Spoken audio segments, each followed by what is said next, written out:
Algorithmic processing matrix activating. System stabilized. Data packs registering. Nominal voltages. Voice parsing interface available. Good. Typing is such a tiresome and repetitive activity. APM, access all files concerning the primary designated target.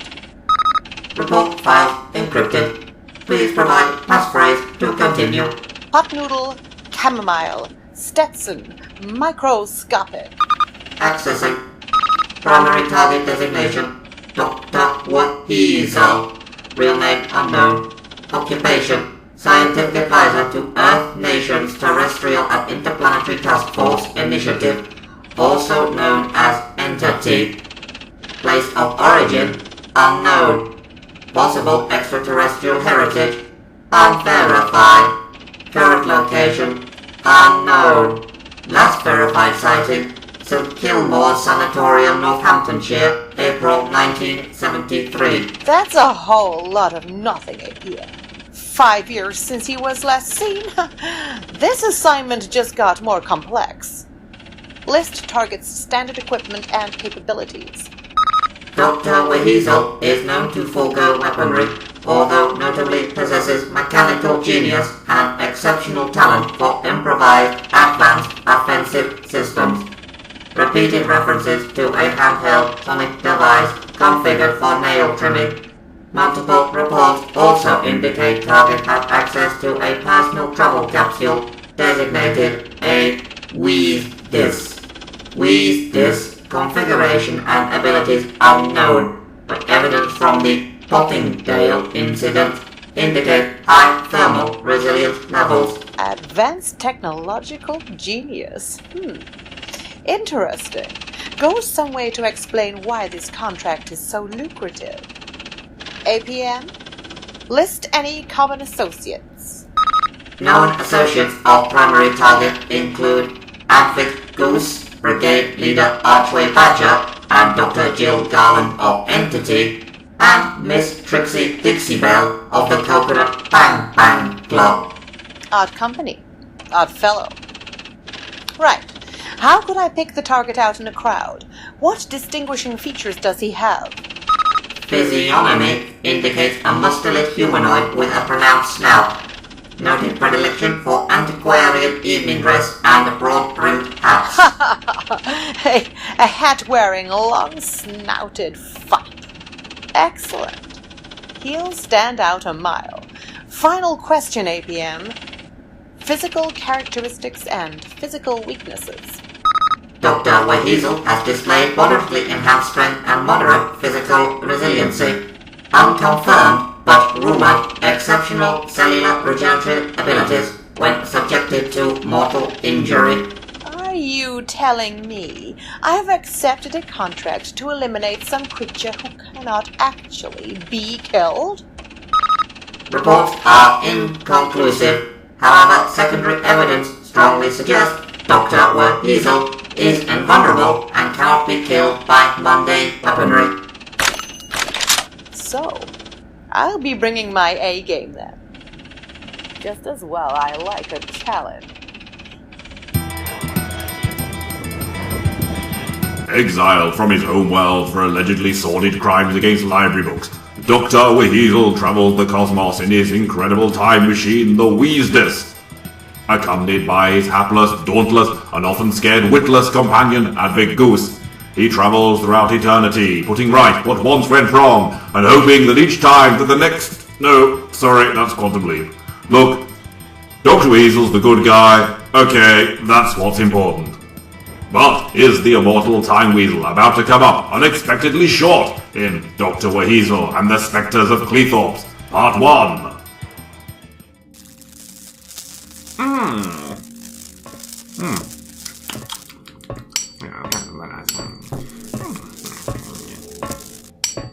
Well, Doctor WHeasel, you weren't kidding when you said you were going to spruce the ship up. I barely recognize the WEZDIS's console room now. However did you manage it? Well, Advick, my old chum, Some things are easy to sort out once you've got the architectural configuration matrix fixed. I thought you were only going to repair the damage from crashing on Space Colony Jeffrey and breaking into Collins dimension. This looks like we've got a brand new ship. Thanks, Advick. I appreciate the compliment. But the thing is, though, we've been crashing the WEZDIS far too often in recent years. You probably heard the engines had started to sound off-pitch. Yes, I heard. I really didn't want to mention it in case your answer introduced a whole new level of terror into my life. Travel in space and time is perilous enough. Thank you. Without our transport threatening to fall apart around us. Too right. And after that accident that our late chum Gremkin had when he opened the console room's main door... Oh, I know. What a mortifyingly horrible and terminally embarrassing way to die. I'm still trying to get his screams out of my ears weeks later. And after that probably avoidable fiasco, I realised two things. One, we ought to start an incident report book. And two, the WEZDIS needed more attention and a quick rub down with a chamois leather, slapping on some gaffer tape, and crossing my paws for luck every time we landed. Yes, I've read the inserted section on landing procedures you added in the WEZDIS' manual. Cheek! Anyway, finishing overhauling the entire vortex drive was the last thing I had to do. Now the old girl's shipshape and Bristol fashion once again. I thought the finishing touch of changing the interior design scheme would pop the cherry on the oyster. The cherry on the... Oh, never mind. I assume the outside still looks like a portable toilet, though. Why tamper with a classic? Besides, Goose, personal excretion pods are so ubiquitous the cosmos over, no one gives them a second look. Perfect camouflage for every occasion, time, space, planet, or higher dimension. Yes, no doubt invaluable next time we land in a quarry. All the same, Doctor WHeasel, the engines do still sound... well, not damaged, but very different now.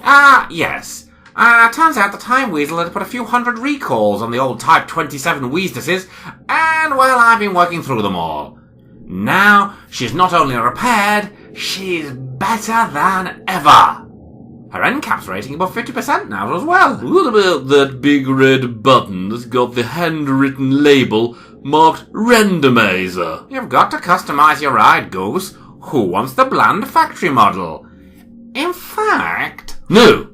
Please, Dr. WHeasel, can't we actually plan to go somewhere for once? And we're going to die. Again. Class act, Doctor, to the end, as always. Give over, Advick. This time maybe we'll land on a beach paradise world where exotic maidens cater to our every whim. As long as they've got tea, they can keep their subtropical blandishment and floral lays. Go on, where and when are we? And please tell me the scanner's working now. Everything's working, Advick, including your mouth in overdrive, it seems. Late 1970s era, planet Earth, Britain, post-Empire period, somewhere called South Harefield. Stoat alive! We've not been on Earth in a devil's age. When the last time, that insane caper with the space zoo and your imperfect duplicate. Don't remind me. I tried to wipe that whole terrible episode from my memory. Although, you know, Doctor, I can't help thinking there was some reason we were avoiding this bit of history. You're right, Advick, it rings a cloister bell for me too. But honestly, it's been so long since we were last around these parts, for the lives of me, I can't remember what it was. Oh, Groblocks! This is Entity HQ. Advick, quick, back in the WEZDIS before anyone notices it. Doctor WHeasel, where in the blue blazes have you been all this time? It's been years since I last saw you. Oh, yes. Didn't Auntie put you on retainer as their scientific advisor after Dr. Garland was placed into a vegetative state by those giant daffodils? That's it, Advick. That's why I've been avoiding coming back. Commitment, routine, salaried employment. A Time-Weasel craves not these things. It goes totally against the sixth law of time. Let's see, I'm gonna... Don't question who put the ram in the ram-a-lam-a-ding-dong, when why isn't even more salient concern. I wish I'd never given you that pocket copy of the laws.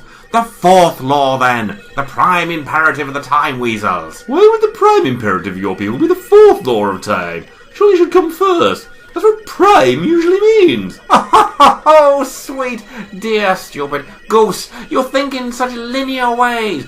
Typical of a non-temporal, transient, primitive race.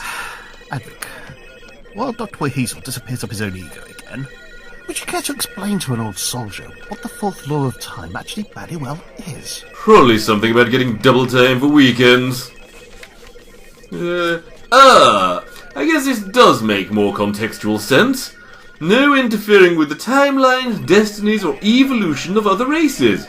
It's like a big game of dominoes. You think you know what you're doing, and suddenly you've wiped out half the universe. I don't see why that would stop him working for Entity, though. Haven't you pairs saved the world on more than one occasion? My dear Brigade Leader Alan Archway Badger, those were one-offs.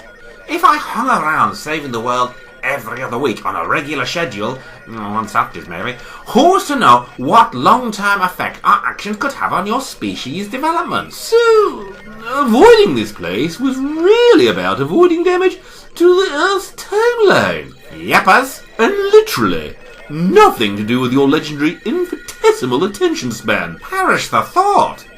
Still, as we're here already, I guess it wouldn't hurt to see if there's something we can pitch in to help with. Strictly on a short-term, case-by-case basis, that is. Well, thank you, Doctor. As it happens, I was just about to jump into the Entity Mobile HQ and head up to the North Lincolnshire coast. North Lincolnshire? I've never heard of the place. Where's that? Back of beyond, really. A few run-down seaside towns and a handful of fishing ports.